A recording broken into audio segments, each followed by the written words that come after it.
Even though Tomb Raider doesn't support mixed input, it does while aiming, and that's what we're going to be utilizing here. I'd like to start by saying that this configuration works best when the in-game controller sensitivity is set to max. Left touchpad is set to character movement via joystick emulation. Left pad click is mapped to the Y button for faster takedowns. We've added extra haptics for a more realistic joystick feel. This includes haptics for touching the pad, hitting the edge of the pad, and releasing the pad. By default, the right touchpad is set to mouse-like joystick and calibrated to allow for 180-degree turns while platforming. The right pad click is set to recenter the camera.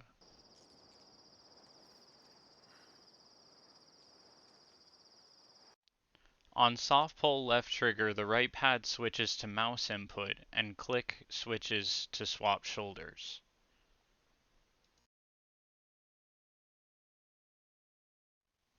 Left trigger activates the gyro in mouse emulation, allowing for finer control than just the sweeping motions touchpads are best for.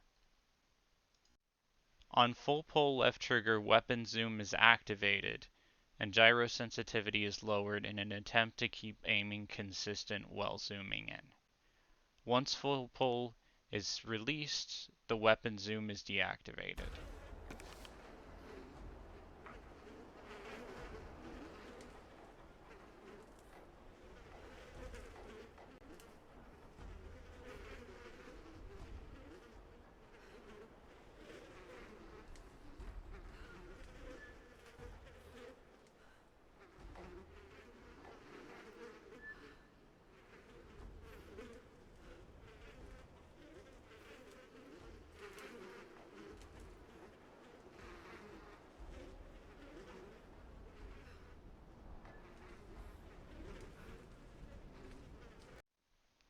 Left grip is mapped to A button for faster vertical mobility, while right grip click is mapped to the B button to allow for quicker dodges and rolls.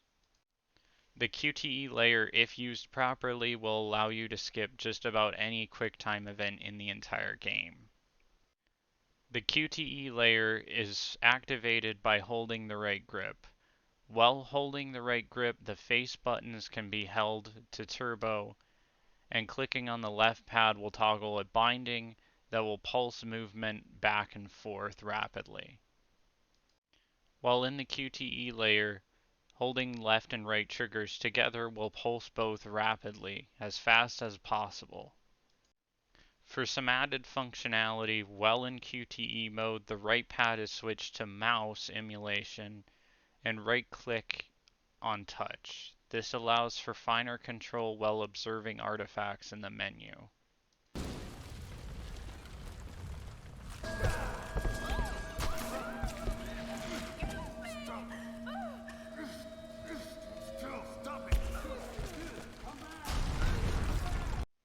I didn't really think it was necessary to show off the face buttons, the bumpers, or the analog stick, considering they're the same mappings that are used in the game by default.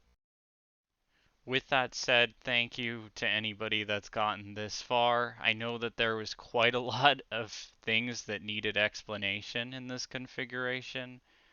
Would you believe me if I said the goal was to make this all very simple?